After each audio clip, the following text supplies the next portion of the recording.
Bugün Azərbaycanın şəhid milli qəhrəmanı Sadiyev Mehmanın şəhidət olduğu gündür. Sadiyev Mehman 21-i 11-ci ay 1972-ci ildə Qərbi Azərbaycanda gözlənildi. O hələ uşaqlığında qəhrəmanlığı ilə seçilirdi.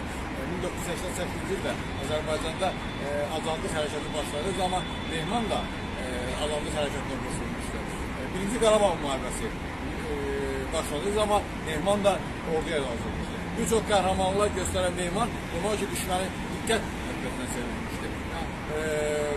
Qəhrəmanımızın qəhrəmanlığı Mehmanın başına külli miqdarda pul qoyulması, düşmən tərəfindən külli miqdarda pul qoyulmuşdu.